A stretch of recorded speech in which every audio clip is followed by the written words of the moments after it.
when I get asked that question, what's the best way to go about learning a new language? What do you do in your first month? Right. I often tell people, look, you could do a lot worse and just grab a textbook and just flick through it. Just read, just quickly look at the grammar points. Don't do any of the, don't start studying, but just look through, see what the grammar points are, put it all on the map. Because once you've got that general awareness of the kind of key rocks, the rocks of meaning, if you like, the way meaning is expressed in the language. Right. Once you have an awareness of that territory, then that really does. I think it is very helpful. And then you just put flesh on the bone after that as you carry on and actually consume content. Yeah, and that sort of repeats that pattern. In other words, there's this Sufi saying, you can only learn what you already know. And we've all had the experience that we don't notice anything until all of a sudden something is pointed out to us and we notice it everywhere. And so to that extent, I think some initial overview of the grammar helps us notice things that we might otherwise not notice. But it's not enough. So I do think, getting back to my earlier point, that I would like to see audio books of, say, Portuguese grammar or Japanese grammar, whatever it might be, with lots of examples, no quizzes, no exercises. I am totally against any form of quiz or exercise. It's all about exposure. But when a certain concept is introduced, then there should be 10 examples. So we get a concentrated dose of whatever, 2 forms of past tense or whatever it might be. An explanation, 10 examples, all in the target language, all with audio, and you can listen to that. And it's divided up into, chapters, verbs, nouns, whatever it might be, adjectives, conjunctions. And you can be listening to this sort of explanation of the language in the target language with lots of examples. So it's meaningful. By that time, you're curious now. You want to get better at this language, but you want it in the target language. It's meaningful input. It's meaningful to me. I listen to it. It's just a thought. I think that the grammar right now is sort of focused on trying to teach the grammar to people who don't yet have much experience with the language and expecting them then to write this test and get it right. My view is until they've had enough experience with the language, they're not going to get it right, or they might get it right and then get it wrong and then get it right. And it's not through doing exercises that they're going to be better. That's why on the other hand, someone who's already at this B1, B2 level, give them something that they can treat as meaningful input, comprehensible input, and sort of start to refine their accuracy in the language. Yeah, and that's why we always get the examples of students who will say, why is it that I always whenever I'm talking with my tutor in a lesson, or I never have any problem, and I can always get the answers right in my textbook. But then when I'm out on my own, it's like I freeze up and I can't get anything meaningful out of my mouth. It's for that exact reason. So you're talking about, I guess, having exactly a huge arsenal of examples. So you're talking about having the explanation and then just pages of examples in the target language. Not 10 is enough, because let's say there's 50 points or 100 points that you want to cover. You're not going to cover every possible situation in the language. But 50 I bought a book once on Russian called 52 Patterns in the Russian Language. It was great. That's how it was structured. And what would have been good there would have been an audiobook to accompany it. So there's X number of patterns in the language that if you have these patterns, you can speak the language. And do you find that meaningful input for you? Because you described that earlier as input that's meaningful for you. And I'm curious about that, because I've used programs like this in the past where it's just huge numbers of examples and sentences one after the other. And I find myself getting bored very quickly precisely because I don't find it meaningful. And it's one of those things where, this is the danger between pedagogy and just content, isn't it? Because with content, you know you're going to win in the end. You'll get there in the end. Right. And then with the pedagogy, you've got a leg up. You can explain it more, but then, how do you stay motivated? You've got to find that balance in between. And I always, Yeah. Go ahead. Yeah, so it's going to be a part of your strategy. It's not the main thing. The main thing is listening to content that is inherently more compelling. But I can listen to my Persian podcasts, and there are patterns there that I know what they mean, but I'm not sufficiently aware of them so that when I speak with my Persian tutor, I can use them correctly. And I have the feeling, and certainly I try to focus in. I have a book in Persian. I go through and see some of these grammar points. I have the feeling that it helps me notice these things so that eventually when I speak, I get them right more often than I'm getting them right now. So, yeah, there's always the danger. Whatever you're doing, you don't know if it's doing you any good. You're flipping through flashcards. Am I learning something? I don't know. I'm reading the dictionary. Am I learning something? I don't know. We don't know. But I have the feeling that I would listen to it. I would listen to it, and certainly the Russian book helped me with my Russian patterns. So it's a minor point. It's not the main thing. I agree with you. It's still stories. But so let me ask you this, Steve. What have you? It's been a couple of years since the pandemic now, and could I assume that your language learning has accelerated during the pandemic, or did you find yourself doing more? Not really. About the same? No, I mean, I would say about the same. I put in my hour and a half a day. In the evenings or whatever. I listen while I'm washing the dishes. I wouldn't say it's accelerated, no. What have you learned in the last 2 years about language learning? Is there anything that surprised you, or that you've come to believe in the last couple of years? I think that I spend an awful lot of time generating meaningful content, and so if to the extent that we can make that easier for people, we save ourselves a lot of time. The amount of time that I go to YouTube and I put, podcast on history in Arabic, put it in Arabic and look for something and don't find anything useful. That might be because I'm into Arabic and Persian, but and then I look at Sahra, who lives in Iran. She's put together this sort of 26-part stories on the history of Iran. Each story then followed by these certain questions. Phenomenal stuff. If I had something like that on the history of Egypt, on the history of the Levant, to me, content is the big thing. Making content better. Granted, I've been in sort of languages where there is less content available than, say, English, Spanish, whatever. So content. Because fundamentally, it's still 80% compelling input, a certain amount of time spent with the nuts and bolts of the language to help you notice things. And then when you have the opportunity, you use it. So I'm not a believer in talking your way to fluency. I think you build up your potential in the language, and then when you get the opportunity, you go for it without worrying about the mistakes you're going to make. So none of that has changed. It's just that there's this explosion of available content, and how do we best access it? How do we make it easier for people to find it? That was a big part of what we did at Link with our new 5.0, is to try, you've got now the format that Netflix uses or Spotify uses to make our library look a bit more like that, so people can find what they're looking for. Content is key. Yeah, that's my big sort of takeaway from the past 2 years.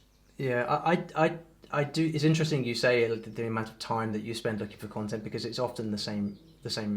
I find a similar thing happening, and I think this is an area where, for any budding entrepreneurs listening, I think this is an area where there is still a great deal of work to be done. It's in aggregating compelling content, which is organized by level in some meaningful way in different languages into one place. Because I think there's lots of. It's easy to find stuff that's graded by level, and it's easy to find stuff that's compelling. It's extremely difficult to find stuff that is both of those things. And I guess that's because we are all such individuals, and we all have the kinds of information that we like to surround ourselves with, the kind of types of content that we like to consume. But I think something along those lines that matches the breadth of the whole internet, where content could somehow be brought in from any source and filtered by interest, filtered by level. I think that would be. Perhaps it's not possible. Perhaps it's asking too much. I still find that 99% of things I ever try and watch on Netflix, I turn off within 20 seconds. So maybe it's wishful thinking. But that single source of compelling, high quality, properly graded language content would be, certainly for me, would be a real holy grail. Yeah, I think that a number of things. I agree with you.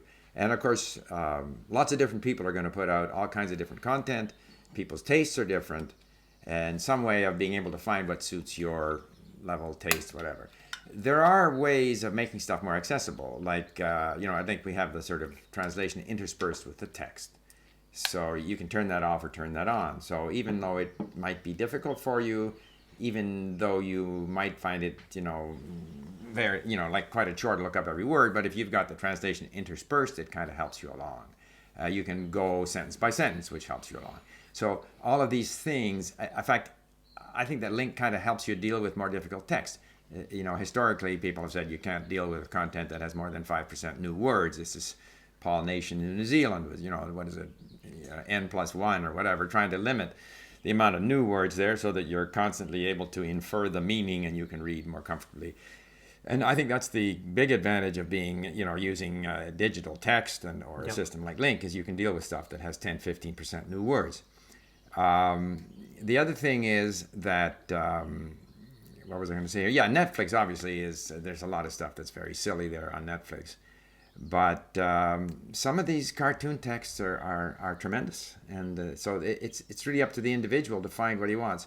And again, we try at Link to, if people like certain texts more than other texts, and this whole idea of relating it to stuff that you looked at before. So if you're interested in history, you'll see more history stuff suggested at you so that you can start to get closer to people's interests. We do try to have a thing in there about, you sort of self-assess yourself at a certain level. So theoretically, things at that level are being suggested to you. Maybe. So, obviously, someone who said I'm low or intermediate, they're more likely to find your content, let's say, than a political podcast. So there are ways that different platforms can help people find stuff that's at their level and at their level of difficulty. However, I still think at Link we're just scratching the surface of what's available in all these different languages. And there's a lot of change coming down the road as well, because Google, for example, are now moving into areas of kind of instantaneous translation. So that you can actually listen to, and you see this on YouTube with multilingual subtitles and things like that, whereby somebody can be talking live. Imagine we were doing this on a live stream, and then Google will be live translating that into whatever other language, and that's, I mean, it's still not great, but it's a hell of a lot better than it was even a few years ago. And so I think there are things coming down the track in the next 5-10 years, which, even if machine translation never gets to a place where it's good enough, which I think I'm skeptical over. I think that the technology that it will enable for creators around the world and people to just start to make things, I think is super exciting. And I'm very, I'm a kind of a technology skeptic in general when it comes to language learning, but I've recently become a little bit more excited. So I'm interested to see what the next few years will hold. Well, I think, for example, if you want to know how to say something in your target language, you can write it all up in your native language and put it on Google Translate, and you'll get a pretty good idea of how to say that in the target language. Now, unfortunately, text-to-speech is kind of hard to listen to, so I don't think you could be regularly listening to that kind of stuff. But if you were trying to zoom in on a certain kind of sort of terminology, you could write it all up in your native language, get it translated, and you can study that and acquire those terms. Also, when it comes to modern technology, I use automatic transcription a lot. I will go into podcasts in Arabic and in Farsi, and I'll put them on Happy Scribe, and I get back, particularly in Persian, it's so accurate. The only thing missing is good punctuation, but it's very accurate. There's the odd word that doesn't make sense, but 98% of it makes sense. So I don't have a transcript for whether it be podcasts in Arabic or in Farsi, and I just go to Happy Scribe, and I have text and I import the MP3 file into Link, I import the text into Link, and I'm away and I'm learning. And it's events that are happening every day, so I'm quite familiar with these events. So there again, I'm using technology. Yeah, that's and when I thinking back to how things have changed, I bought some books on sort of media Persian or media Arabic. And so they'll have, and the book was written 5 years ago, and there you have, newspaper articles from 2015. Well, I don't need newspaper articles from 2015. I can listen to a podcast yesterday and have it transcribed and study it. So there's no need for that. One other thing that I find very annoying is, I have these wonderful textbooks on Egyptian Arabic, lots of content, lots of material. And I can get the audio from their website, but I can't get the digital text. So it's full of vocabulary that I don't know. I can't import that into Link. It just seems to me that, once I bought the book, I should be able to get the e-text so that I can more easily look up words. A lot of publishers make the audio available, so that's good. But another thing that bugs me is they divide the audio up into 30-second snippets, which is a hell of a job then if you want to listen to something, right? I want to listen to 5 minutes at a time, not 30 seconds. Anyway, that's all personal peeves, but yeah, we could go on for quite a while here.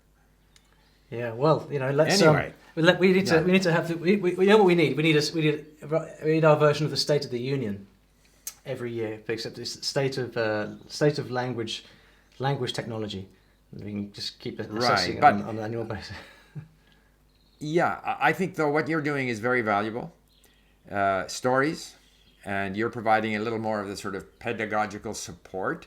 Yeah. Which we don't really do at Link, although we do have grammars for most of the languages if people want to consult them.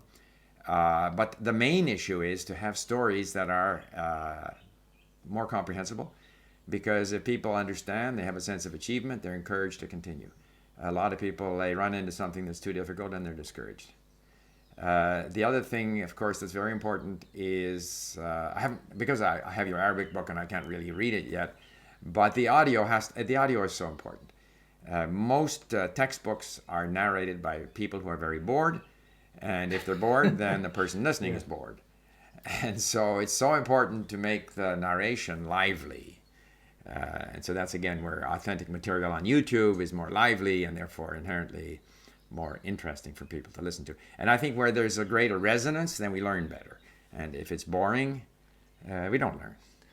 Yeah, and that is also one of the great consequences, I think, of the general shift in influence away from the big publishers and towards individuals. I think it's a very, very good change, because although it means that the quality isn't necessarily always there, what it does mean is that you now get to engage with passionate individuals who are creating content from the heart, and that is something, and there's a reason that publishers are partnering with the likes of me and Benny, for example. It's just like there's a kind of energy and drive and innovation, which is symptomatic of the shift away from the corporation to the individual creator, and I think that's a really fantastic development, and I'm looking forward to seeing more of that. So we should then do an annual review of the state of language learning, such as the state of language learning. That's it. Yeah, 22nd of March, and every year we'll. Yes, right. So we've gone on for quite a while here. It's been great. I could go, and I know you could go on for another hour, but maybe we should stop it here, and we'll commit to doing this again the 1st of spring next year. Okay, sounds good. Thanks so much, Steve. It's been a real pleasure. Okay, thank you. Bye.